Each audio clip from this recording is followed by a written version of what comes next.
And welcome. Baruch atah Adonai Eloheinu melech haolam, asher kitshanu b'mitzvotav v'tzivanu la'asok b'divrei Torah.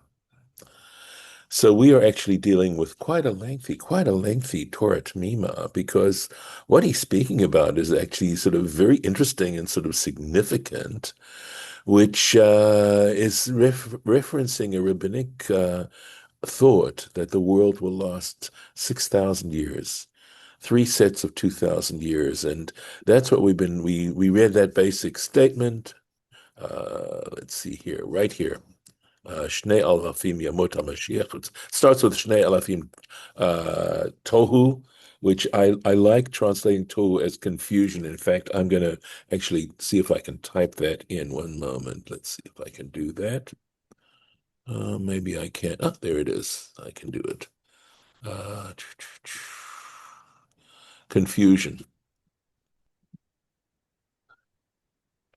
And 2,000 years of Torah, and then 2,000 years of Yemot HaMashiach, of the Messianic time, which we're in right now. And they explain, it goes into detail as to the first 2,000 years represent the time from Adam to Abraham, and when Abraham turned 54, which was when he was working with people to help them understand the nature of a relationship with a divine creator. From Abraham to the destruction of the Second Temple, another 2,000 years, and since that time, which would have been the time of Torah, and the last 2,000 years, which we are in right now. So, and there's this very lengthy Torah Temimah, and this is where we're on. So hopefully today we'll finish this up. So, so what he did over here in this paragraph here. Yes, David. Yeah, so okay, based on this was one of the questions I had the other. I'm sorry I missed yesterday, but when we did this on Friday, one of the questions I had. So does that mean we're at okay, it's 5,000, we're close, we're within 300 years I of know, the I world know. is, Yes. pardon me? Yes, you're correct. Okay. All right. Just wanted to confirm that after okay, go ahead then. All right, thanks. Right. Yes, indeed. So here in this paragraph, he was showing how you calculate those 2,000 years of Torah, right? So here we go. The cheshbon and the calculation, Shnei alafim yemot HaMashiach, of the 2,000 years of of Messianic days.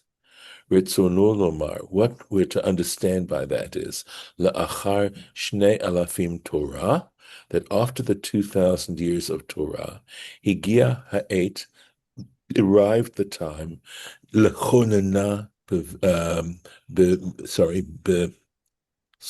beviat, sorry, hard for me to read the print there, Hamashiach, right?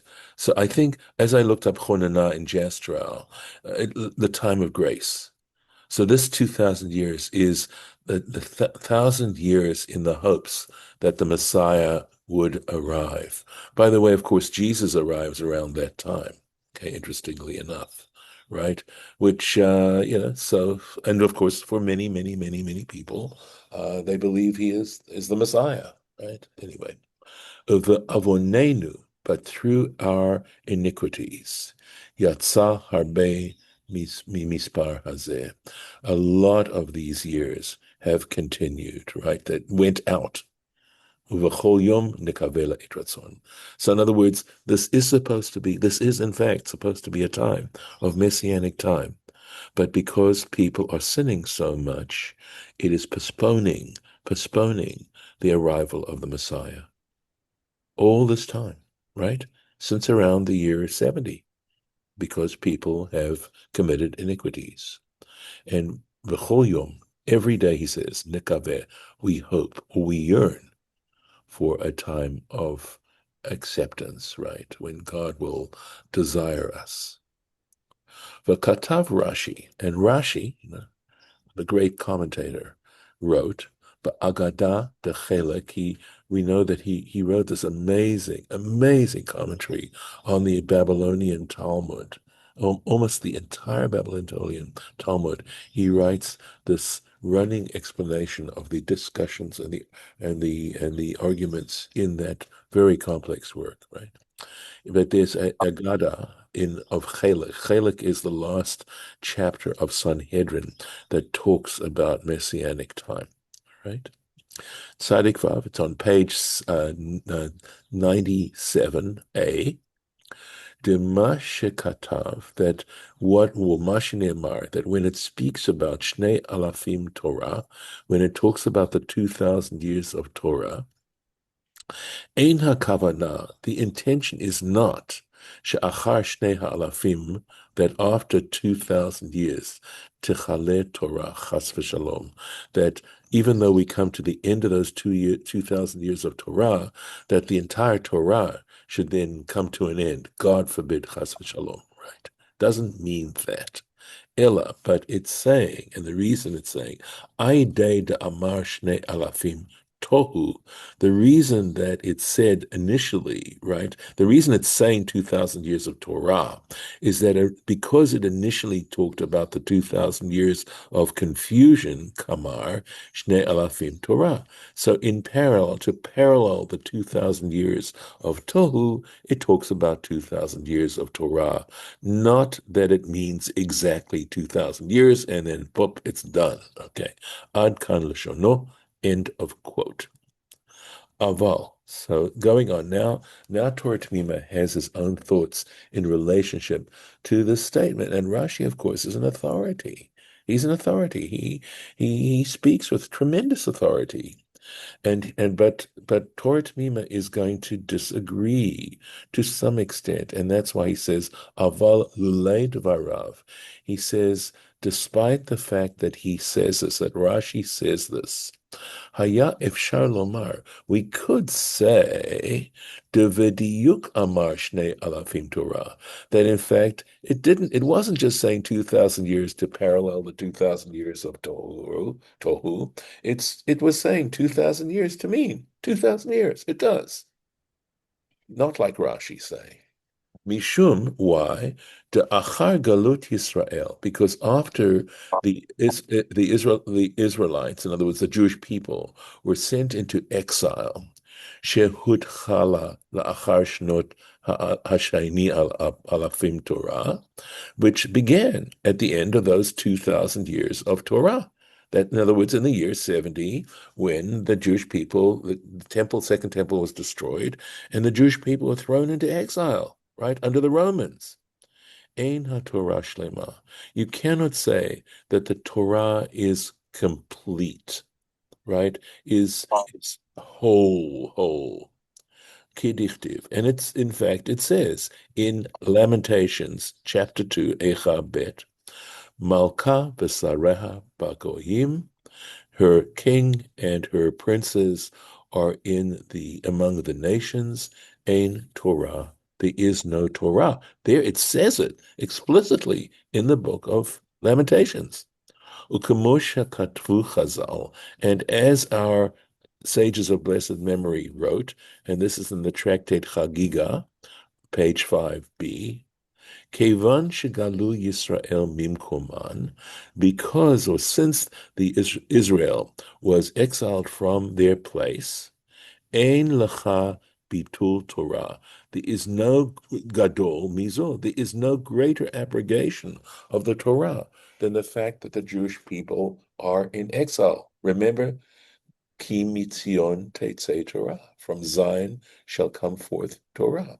And because the Jewish people are thrown into exile, they are not united to be able to live and study and devote themselves to Torah. Okay. Ukemoshe katvu bazeh, and as they wrote, or katavnu, it could be that we wrote about this, bazeh beparshat tisa, regarding regarding this in the parsha of Ki Tisa in the book of Exodus, but pasuk, where it says in the verse, Charut al haluchot, engraved on the tablets. Okay, rak ele. Let me see. Okay, and only these 172 years, Kaf Ayin Bechana, because when he was doing the calculation of the 2,000 years, we were left over with a remainder of 172 years. Shechasru lecheshbon hasheni. In other words, the total number of years from Abraham up until the Second Temple totaled 1,000. Let's see, I'm to do the calculation, right? 1,800 and what? So 28 years, right?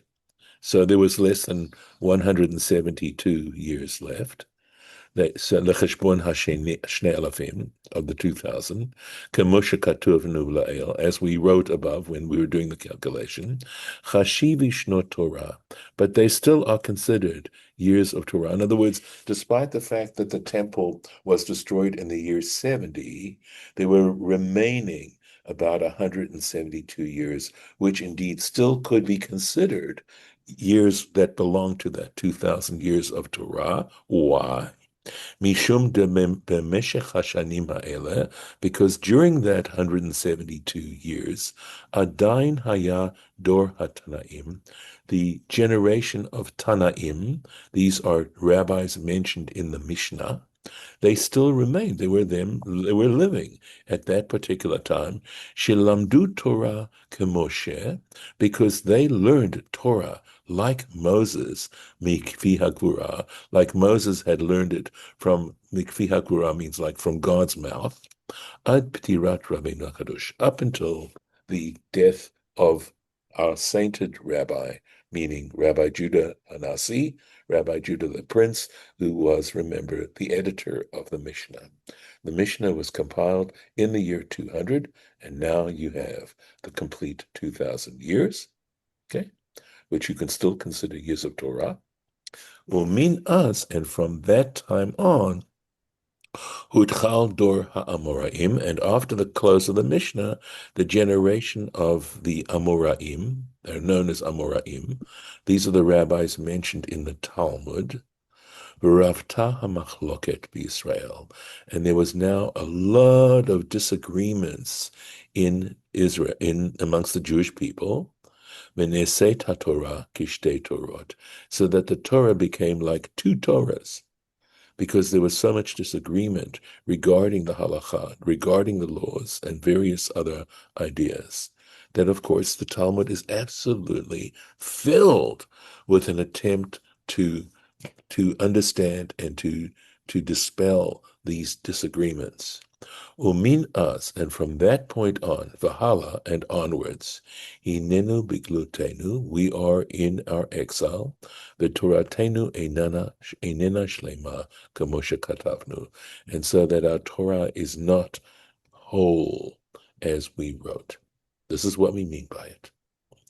V'da, and know, Ki afal pi shebechama makomot b'gemara, that despite the fact that there are very various places in the Gemara, umidrashim and agadot and legends, matzinu bistam, we find in general shemispar shnot kiyum haolam, that the exact number of days that the earth will endure, hu sheshet alafim shana, that it is 6,000 years. This is actually mentioned, he's saying, in a number of places throughout the rabbinic material, the early rabbinic material.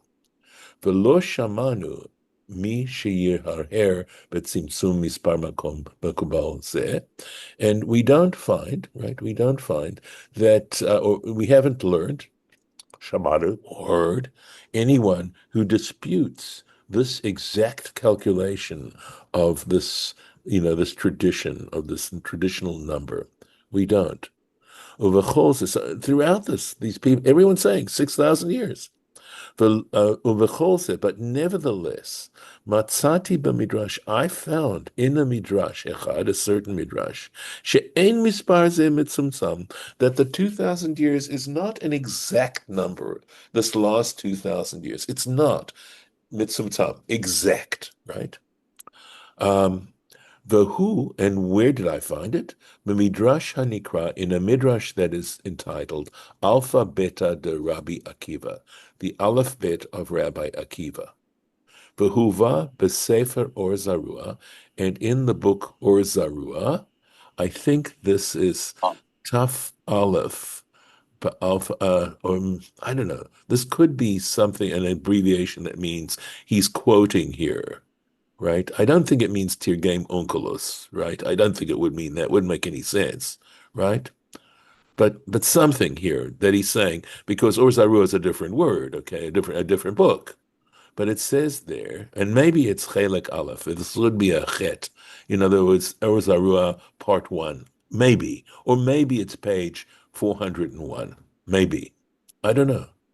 But Alpha Beta, with that in the Alpha Beta, this Siman Kaf Aleph, chapter, let's say, 21, Bezeh HaLashon, that there it says, quote, Ma shenishtane beit mikol haotiyot.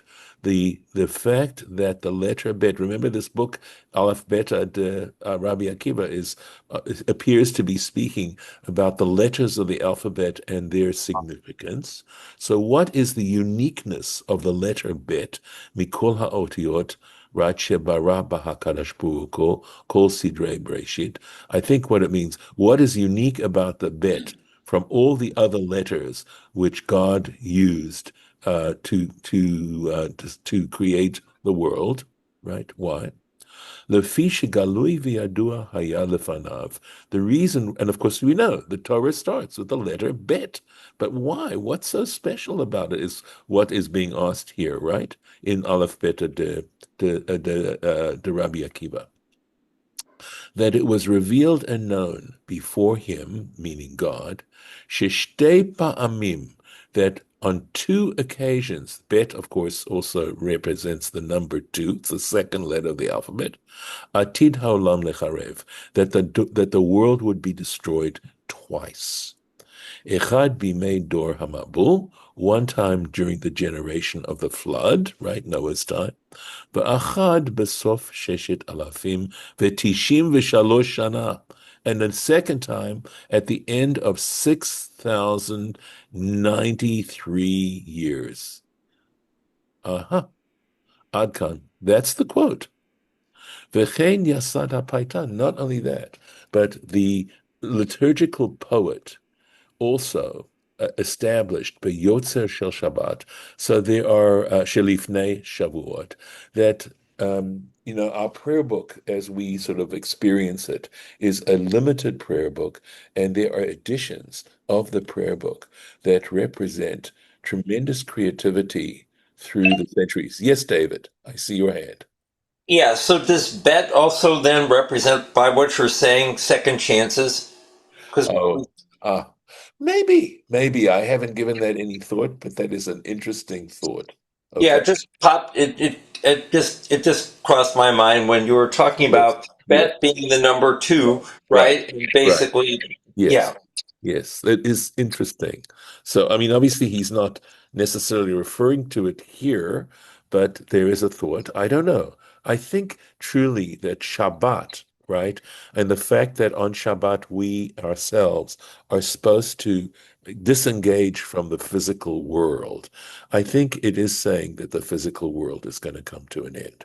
At least the world that we know. It doesn't mean the entire universe, right? But it does mean, that life on planet Earth will come to an end. Yeah. Lauren, and whoever else raised your hand. Yes. Excuse me. This was from something you said a while ago, but I was waiting for a stopping place. Sure. Okay. I'm You, sorry. you Yes. described like coming from the mouth of God, and the phrase Yes. was P something, and it Agvura. wasn't a word that Agvura. The a what? all-powerful, the ultimate powerful one. And Yes. Gevurah, you Mighty said? one, the mighty one. Gvura, yes. Okay, I didn't understand the word, but yeah, Yes. now I get it. Atagibor, you know that? I know the word. I just didn't Didn't understand. catch it. Yeah, Right. Right. Right. thanks. It's a way of describing God is the ultimate power. Okay. Yeah. It was okay. Is that it? Any other questions? Okay. So remember here he's saying that Torah Temimah is telling us that there is a piyut, a liturgical poem in the Siddur, and these are, we have, by the way, tons of them during Slichot. During Slichot, there are many of these liturgical poems, and also in the liturgy of Rosh Hashanah and Yom Kippur, there are some of these beautiful, beautiful what are called piyutim. The Rabbi Elazar Hakalir is the author of many of them, and basically there was sort of a ambivalent feeling about including all these poems in it because, as you know, there are people who get tired out of all they get weary if the prayers are too long or if the services are too long, they become weary. But on the other hand, of course, on the other side of it is this idea that there is no adequate way in which to worship God or to declare God's greatness, and these people were inspired to write these incredible and poems, which are often actually are in a poetic form, share deep information from rabbinic works, etc. And this is an example of it, right? That the liturgical poet here, whoever he was familiar with this Alpha Beta de Rabbi Akiva, okay, Aleph Beta de Rabbi Akiva, and this particular statement that we just quoted. And so in his poem, this point that he's making here, that Torah Temimah is making, that in this poem he says, on this special poem of the Sabbath preceding Shavuot, the holiday of Shavuot, Hamatchil, which starts with the words Ahalel b'tziltzilei Shama. This poem starts with I will praise, right? I will say Hallel with resounding cymbals or something like that, right? That's how it starts. Vezulat Ela Hamakomot. And if it were not for these particular places, other than these places, Lo Matzati, I never found, Velo Shamati, and I never heard of, Makom Shiagbilu Kiyum Haolam Tzadik Gimel Shana Yeter. I never read anywhere else where the world would endure for 93 years, Yeter al Sheshet Alafim, more than the 6,000 years. And to see such a thing, right, that these 2,000 years are not limited, but in fact, there's another 93 years. He says this is a chidush, like a novel idea, a big novel idea, in his opinion, given the fact that it only occurs in these very limited places to say such a thing. And that's it for this particular comment. And I see that unfortunately we're out of time, but at least we did get through this. And the next comment here, I think it's actually a very beautiful comment right here. So we will go to this next time we meet, right there. So I will stop the share. Fascinating piece of Torah. I mean, what's interesting, and I haven't read this anywhere, all right, but the term Vaychulu, you're familiar with the prayer book on Friday nights, where we say Vaychulu. It's at the end of, I think it's the beginning of chapter 2 of Genesis. It's a quote from Genesis where it says Vaychulu hashamayim va'aretz v'chol tzva'am, right? And the heaven and the earth and all its array came to an end. But the idea is that God ended creation at that point. And we always have taken it simply to mean 6 days of creation, and that God, quote, metaphorically, however you understand it, that the stages of the world coming in that we now experience, took 6 divine days, right? God's time period could have been millions of years. It doesn't really matter. I don't think the Torah is trying to deny that. But there were these time periods, right? But simply that's at the end. And that at that point God rested, right? Whatever that concept, right? For us to then introduce it into our religion and into our practice, and this idea of taking every 7 days, one day in 7, and as I said, trying to withdraw from the physical world. But the fact that the word is vaychulu means came to an end.